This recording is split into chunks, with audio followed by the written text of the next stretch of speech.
Again, our topic for today is no other than how many heavens are there? Ano? Bakit ho kaya sa palagay ninyo? Nung ako ho ay nagtatanong sa Diyos, ang sagot niya sa akin na ito, ipaalam mo sa kanila kung saan sila pupunta.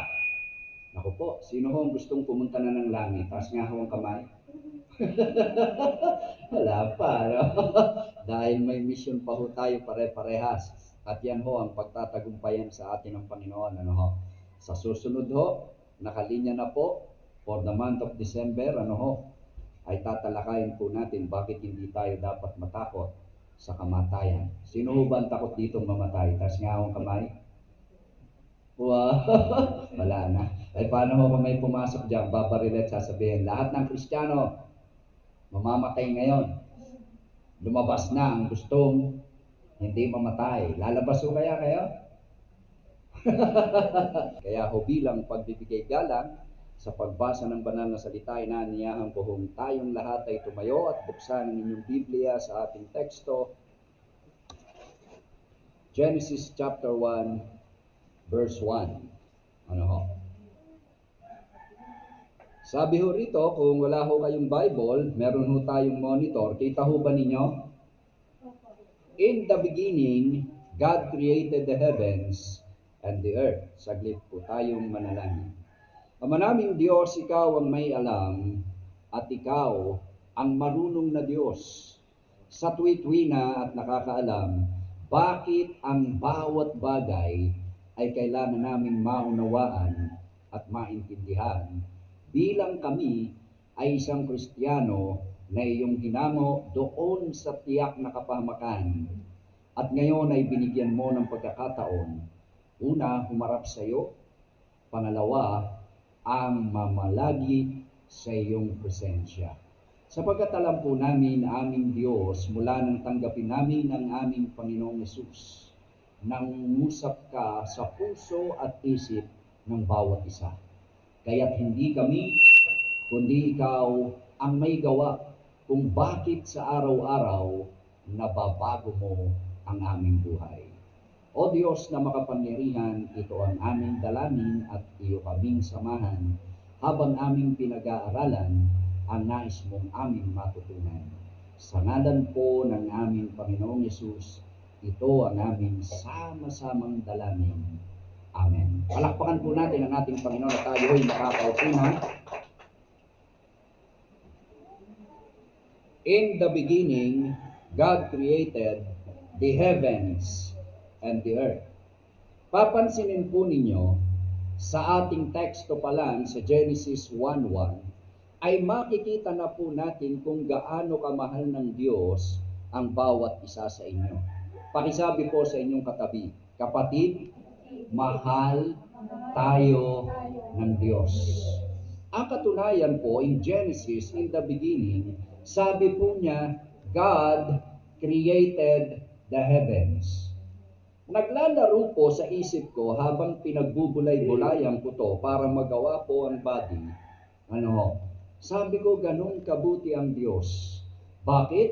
Bagamat tayo ay makasalanan, ipinaghanda niya tayo ng langit na ating patutunguhan sa oras na tayo ay tumanggap sa Kanya at magkaroon ng pagbabago. Hindi ho ba mabuti ang Diyos? Napakabuti. Ano po? Bakit?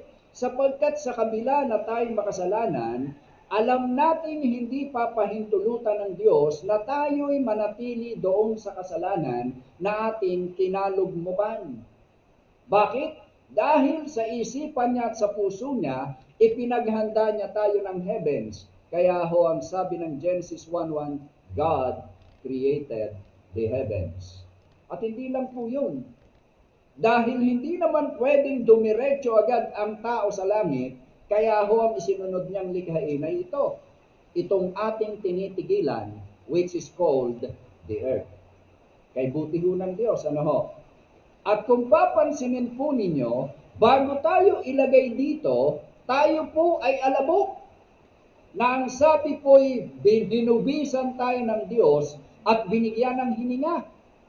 At nang makita niya kumpleto na ang earth, inilagay po tayo. At ang sabi ng Diyos, ito ang aking masterpiece na mamamahala sa mundo. At ang kanyang pangangailangan ay inihanda ko na. Kaya huwag kayong magtaka kung bakit hindi ho tayo nagugutom. Ano ho? Dahil matagal na pong panahon, inihanda na yan ng Diyos. Ano ho? Genesis 1:1, eto ho. Sabi ho, there are some believe that there are kinds of heaven. Ano ho? Marami raw po ang naniniwala na may iba't ibang uri ng langit. Sino ho rito ang naniniwala na maraming langit? Taso ang kamay. Wala. Sino ho rito ang naniniwala na walang langit? Taas ang kamay. So, tandaan po ninyo ito, there are 3 kinds of heaven lamang na ating pag-aaralan ngayon. Pero sa mga Bible scholar, there are 7 heavens.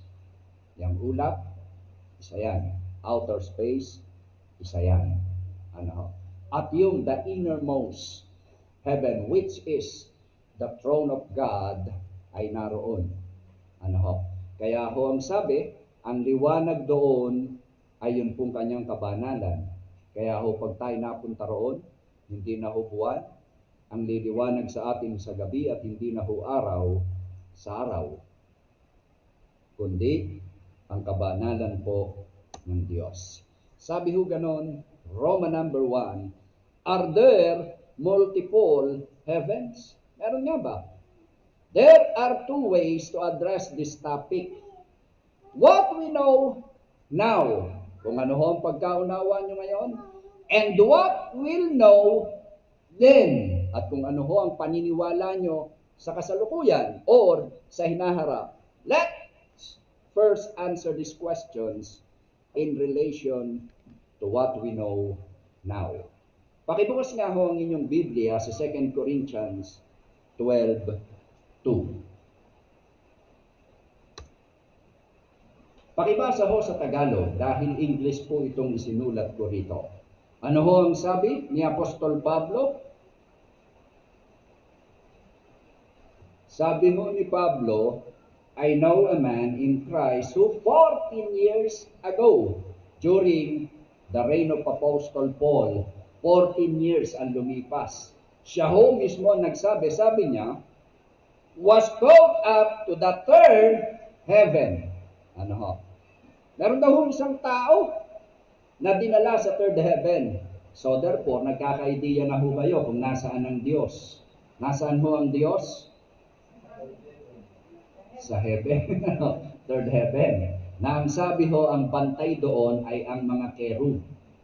Kaya ho, tandaan ninyo, ang ginagawa namang kerub ay yung pong mga sanggol na namamatay na walang malay. Kaya ho, sabi ng mga scholar, ganun ka-powerful ang kerub. Bakit po? Sabi po ng Ezekiel chapter 49, kerubin ang nagpalayas kay Satan sa langit. Ano?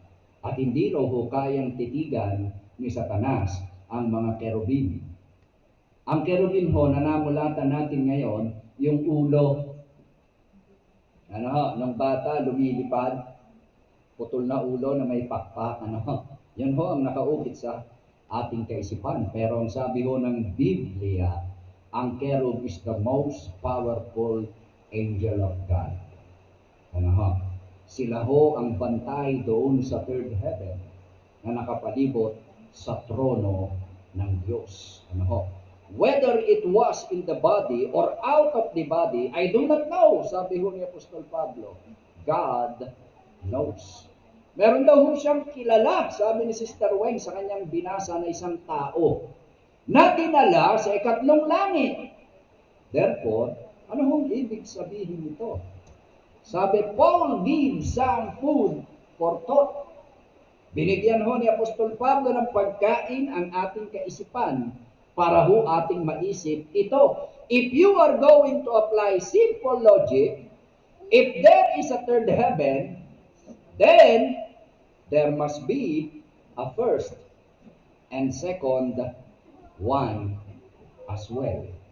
Therefore, kung sinabi ho ni Apostol Pablo, ano ho, na mayroon hong third heaven, or inner heaven, logic lang po, bagamat wala ito sa Bible, ay di mayroong first and second. Ano po kaya yun? Let's be clear, the Bible does not use the term first or second. Tandaan po ninyo, wala kayong mababasa sa Bible na first and second heaven. I am going to use these terms today, but simply as a means of distinction. Ginamit ko lang po ito para mas maintindihan ninyo ang iba't ibang bahagi ng langit. Consider us these three heavens. Una, ito ho ang unang langit. The earth and sky. Kita ho ba ninyo yun? The earth and sky is the first heaven. Yan daw ho ang unang langit. Yang earth na nakikita natin ngayon na ating kinalulugaran ang sky. It is composed of mundo, daigdig na ating ginagalawan. Bakit kaya ipinaalam sa atin ng Diyos? Para humaintindihan natin kung gaano kalayo ang Diyos sa atin. At ganun kalayo ang Diyos, pero kita ng Diyos kung ano ang nilalaman ng puso at iniisip ng bawat isa sa atin. Naniniwala ho ba kayo roon? Milyon-milyon po ang layo ng earth, doon po sa earth ng Lord. Pero hindi ho nalilingit sa Kanya. Kaya ho, sabi ng Bible, maging ang inyong buhok ay bilangnan ng Diyos. At bakit ho ito ipinaalam ng Diyos? Para humaintindihan ninyo how powerful is our God. Naniniwala ho ba kayong mas makapangyarihan ng Diyos kesa kanino man? Amen. At dapat po nating paniwalaan, kung siya po ay pinakamakapangyarihan, hindi po nananahan ang Diyos dito, kagaya ho ng ating kinagawian. Ang Diyos po ay possible na ang presensya niya ang narito sa ating puso. Tama ho ba yun? At ipinapaalam niya na yung kanyang lugar doon sa third heaven ay hindi ho tulad ng heaven na ating pong kinagisnan ngayon. To prove that our God is powerful than ever. Amen po ba? Yan po ang una. Sabi hong ganon, in Psalms 19 verse 1, pakibasa ho ulit sa Tagalog. Bakit ho ito ang ating pinag-aaralan para makita ho natin, uulitin ko, sabi ho sa Ingles, the heavens declare the glory of God. Para ho magkaroon tayo ng distinction, ang glory po ng Lord ay nagdideklara na siya ay banal doon sa langit. At dito po sa lupa, sabi, the skies proclaim the work of His hands. At makikita po natin, wala pong pinakamatalinong tao ang pwedeng magsalansan ng lupa na kagaya ng nakasanayan nating ang tawag ay mountain. Meron ho bang taong nagsalansan yan? At wala din hong pinakamarunong na tao na naglatag ng dagat. Pero wala pong matalinong tao, ipinakikita po ng Diyos kung gaano, sabi ho, the skies proclaim the work of His hands. Pinakikita po nitong mundong ito kung gaano kakapangyarihan ang ating Diyos sa kanyang mga ginawa. And yet, wala hong nakakaalam sa atin dahil ang alam lang ng tao, tayo ay kumain ng nilikha ng Diyos. Wala hong nagtatanong sa atin yan. And yet, kaya ho ipinapaalam sa atin ng Diyos ngayon para maintindihan natin na again, how God is thy faithfulness. Nilikha na niya ang ating kakainin at ipinasasabi rin po ng Diyos sa atin ano ang dahilan at tayo po ay nagwawala. Ano ho yung nagwawala? Nawawala sa pagkakilala sa ating Diyos. Yan po ang di alam ng maraming tao. Kahapon po, nag-follow up kami dito po somewhere in phase 1. Phase 1 ba? Phase 2. Sabi raw po nung aming na follow up, sabi niya, alam niyo, Pastor, sabi ho nila, tinatanong ako, niyayakag ka, ano? Inaakit ka, ano? Sabi ko, anong sagot mo? Ay sabi ko, hoy, subukan ninyo. Sabi niya ganun sa amin, subukan ninyo. Wala namang masama. So bakit ko ho sinasabi? Dahil related po sa ating pinag-aaralan, yan po ang ugali ng maraming tao. Pagkatapos pong ipakita ng Diyos kung gaano siya kadakila, mas marami po sa bilang ng tao ngayon ang didiretsahin ko po kayo, ayokong magpaligoy-ligoy, ang pinakamasama. Amen po ba? Walang utang na loob sa gitna na nag-perform ang kalangitan ng kabanalan ng Diyos at ipinakikita ng sangkalupaan ang kapangyarihang gawa ng kanyang mga kamay, wala pa rin pong tao na mayroong tunay na pagkatakot at nagsabi sa Diyos, Panginoon, linisin mo ko. Meron mo bang taong nagsabi niyan? Kahit po tayo, pinagtiyagaan tayo nung mga nag-share sa atin. Tama ho ba yon? And yet, according to Psalms 19:1, ang kaluwalhatian ng Diyos ay pinapahayag ng kalangitan, ang ginawa ng kanyang kamay pinapakita ng kalawakan. Amen? Makikita po natin ang buwan ng mga bituin, sabi po ng mga astrology, yun daw pong isang bituin, mas malaki pa sa bahay. Kaya ho, sobrang liwanag. Yan ho ang kapangyarihan ng Diyos. At ang sabi ho ng mga astrolohiya, sila ho'y nakabitin sa hangin. Nakalutang sa hangin. Pansinin po ninyo, gaano kakapangyarihan ang ating Diyos. Hindi pa po ba tayo maniniwala sa Kanya? Sabi ho, in this instance, the psalmist is using the word heavens, but he is referring to the sky or the atmosphere around us. Ginamit po ng Psalms 19 verse 1 ang salitang heaven. Pero hindi po niya tinutukoy ito doon sa heaven ng Diyos, kundi ito'y pinapatungkol niya sa kalawakan at sa kalangitan na ating nakikita. And that is verse heaven. At wala hong taong naglatag niyan, kundi ang Diyos. Ulit, ang kanyang layunin para ipakita sa iyo at sa akin at sa marami pang iba, ang kapangyarihan niya ay pangwalang hanggan. Kaya ho ang sabi, the glory of God is revealed in the sky. Nino, and the clouds that we see, yung nakikita ho natin ulap, nagpapatunay po iyan ng glory ng ating Panginoon na wala siyang katulad.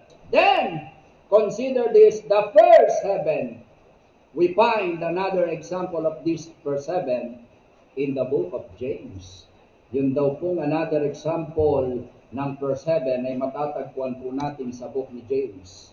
James chapter 5 verse 17 and 18. Sabi ho ng 17, Elijah was a human being. Si Elijah ho'y tao. Even as we are, he prayed earnestly that it would not rain, and it did not rain on the land for 3.5 years. Ipinakikita ho dyan, kapag tayo po ay tapat sa Diyos, anuman ang hingin natin, sabi ho ng Biblia, anuman ang hingin mo sa langit, ay pagkakaloob sa iyo. Sabi ho ng verse 18, again he prayed, and the heavens gave rain. Ito ho yung first heaven, which is yung nakikita po natin, and the earth produced its crops. Imagine po ninyo, mga anak, ito pong ulan na ito, ay hindi lang po ang purpose niyan ay bumibigat yung nimbus doon sa langit. Doon sa first heaven. Ang purpose po niyan, sabi ho ng Biblia, produce its crops. Dahil hindi ho po pwede tayong mga tao ay walang damo na tinatapakan. Ano ho? At walang puno na sisibol dahil mamamatay tayo kung wala ho ang mga yan. Bakit? Katulong po ng puno or katulong po ng Diyos ang puno para i-preserve ang hangin. Ano ho? Ang tao kinakalbo ng kinakalbo. Ano ho? Iyan po ay patunay, mga anak, mga kapatid sa ating Panginoon, nang si Elijah po ay nanalangin, ibinukas pong muli ang first heaven, which is langit. Ano ho? Na ginagamit ho ng Panginoon para patunayan ang kanyang kapangyarihan na ikaw at ako, kung hindi magtitiwala sa Kanya, tayo ho ay walang magagawa. Amen? Sino ho dito, magtaas nga ho ng kamay, ang nabago ang kanyang sarili? Taas nga ho kamay, nabago ang kanyang sarili ha. At maya-maya lang pagkatapos natin sasambahin ko kayo. Yan, nawala na yung kamay. Kayo ho ba ang bumago sa inyong sarili? No, amen. Kahit na ho ako, tiyagain ko kayo ng tiyagain kung hindi ho hihipuin ng Diyos ang inyong puso, baliwala ho. Si Brother D, kung hindi ho hinipo ng Diyos ang puso niya, hindi ho yan sasama kay Brother Ray. May power ba ho ang bibig ni Brother Ray? No. May power ho iyan kapag ginagamit natin sa Diyos. Pero tandaan po ninyo mga anak, hindi tayo, kundi tayo'y kasangkapan lang ng Diyos. At ang awarding ho ay doon sa langit. Kaya ho mga kapatid, tandaan po ninyo, ipinakikita po sa atin ng Diyos sino siya. Sa pamamagitan nitong langit na napakasimple. Ginamit niyang langit to prove that He is a powerful God than ever. No God but God. Amen? Kaya ho dapat nating paniwalaan at atin pong i-demolish na sa ating isipan at puso ang iniukit ng kaaway na hindi natin paniniwala sa ating Panginoon. At kaya po kayo nariyan, hindi po kagagawa ng sinuman, kundi kagagawa ng Diyos. Tandaan po ninyo, ang pinagpapala ng ating Panginoon ay yung taong mayroong banal na pagkatakot sa kanyang puso. Taas nga po dito, ang taong may banal na pagkatakot sa kanyang puso. Taas nga ho ang kamay. Amen.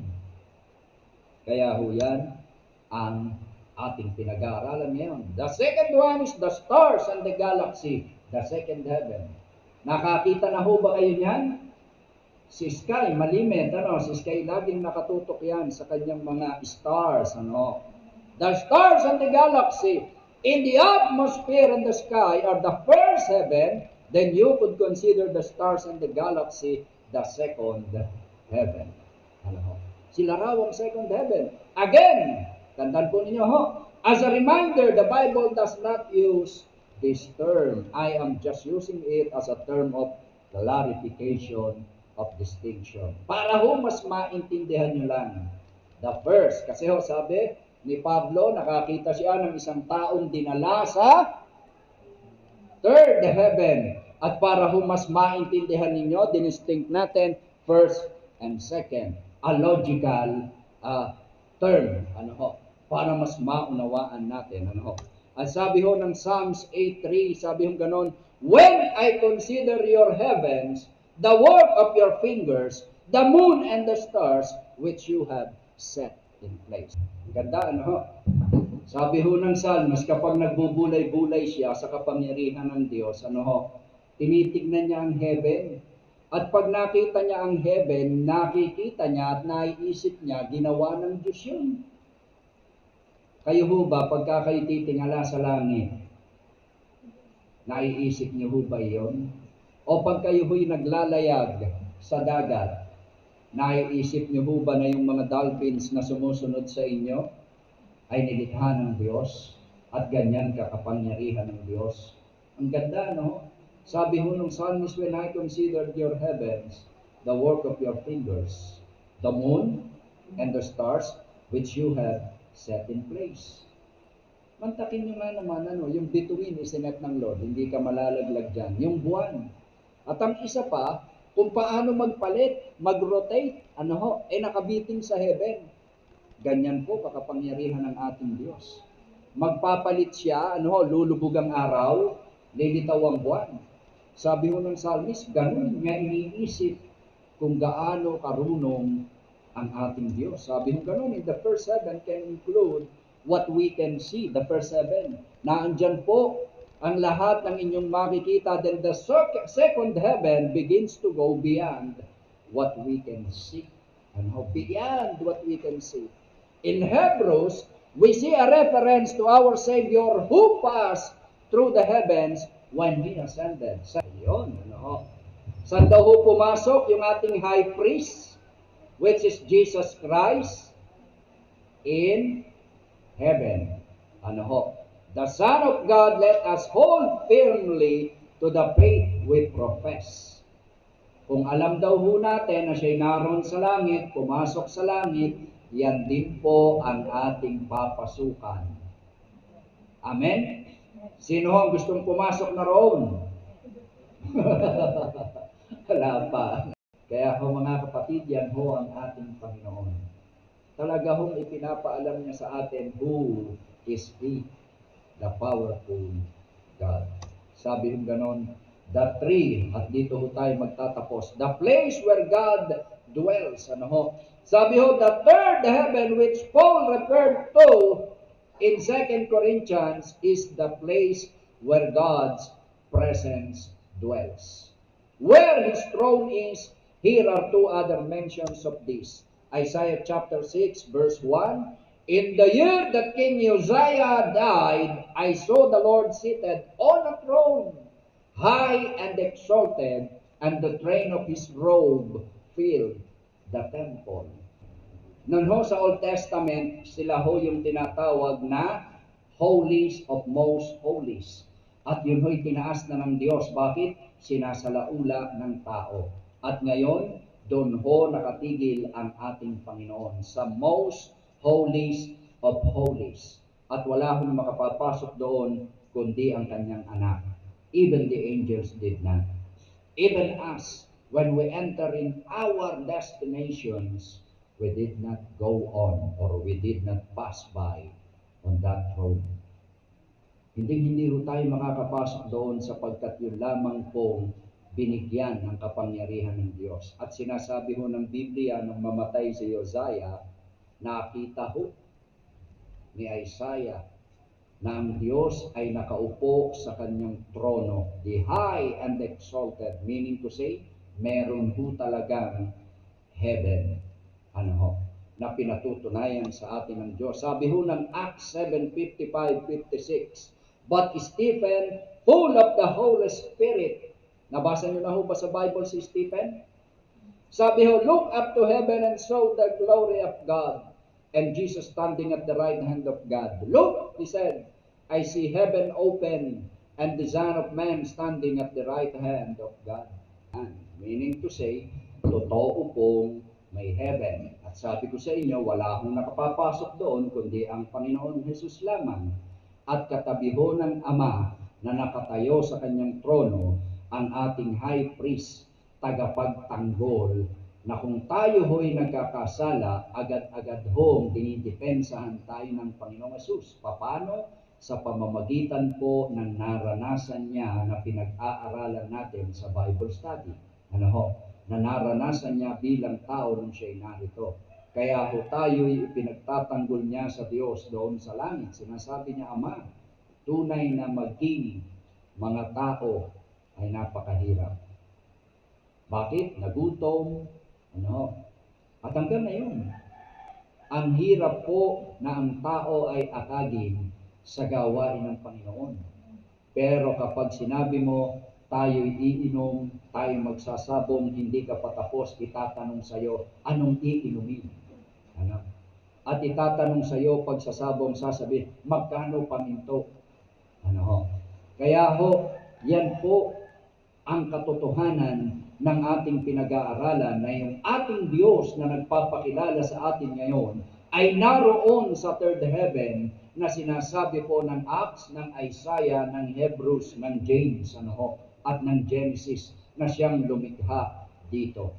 Kaya ho, mga anak, manampalataya po tayo ng ating Diyos ay naroon at tayo po'y kanyang nakikita at tayo po'y kanyang pinaprocess dito sa lupa para tayo po ay makasama niya doon sa ating bayang langit. Pero tandaan po ninyo, ang sabi po ng Bible sa Revelation, ang manatiling tapat hanggang wakas ang siyang maliligtas. Kaya hindi ho sapat. Sabi ho namin nag-uusap po kami kanina ni Brother SP habang kami po'y bumabagtas papunta rito sa tricycle. Sabi niya, sa jeep pala. Sabi niya sa akin, Pastor, bakit ganon? Ang daming mga tao ang hindi naniniwala sa ating Panginoon. At ang hirap yakagin. At ang dami rin daw mga Kristiyano na nahihirapi na lang sa kanilang pagiging Kristiyano at sinasabing, ayos na, ligtas na ako. Sabi ho ni Brother SP, hindi ba, Pastor, hindi naman doon natatapos na pagkatapos mong tanggapin si Jesus, ay kontento ka na? Oo naman. Siya rin ang sumagot ng bandang huli. Sabi niya, ako ang alam ko, the more na lumalalim ka sa pagkakilala sa Diyos, the more na kinakikitaan ka ng pagbabago. Amen? Sabi ko, tama naman. Napapalingon sa amin yung kasakay namin sa jeep. Sabi siguro, sino tong mga ito? At pinag-uusapan ay salita ng Diyos. Kaya ho mga anak, tayong lahat ay tumayo at dito po tayo magwawakas. Ito pa po ang isang kulang natin sa praise and worship. Hindi pa ho tayo nagkakausap, hinihintay ko lang po kayong mahinog. Pag kayo hinog na, saka ho ako pipitas. Dahil ugali ko ho, pagka ganito na, dapat alam niyo na ako'y malapit na matapos at may nakahanda na ho kayong ipapaawit. Pero by the way, dahil hindi pa naman ho tayo areglado, ox lang. Sabi ho rito, mga kapatid, gusto ko hong ipaalam sa inyo, these are all pictures and images of heaven where God reigns and rules. This is the heaven you typically think about when you think about the presence of God. Amen? So gusto ko pong ilarawan ninyo sa inyong guni-guni ang image ng ating Panginoon na naroon sa kalangitan, na nagro-rule, naghahari, at ang langit na nasa inyong kaisipan ay gusto kong ilagay ninyo at bulay-bulayin ninyo na kung saan ang presensya ng Diyos ay naroon at tayo ay pinagmamasta. Tayong lahat ay pumikit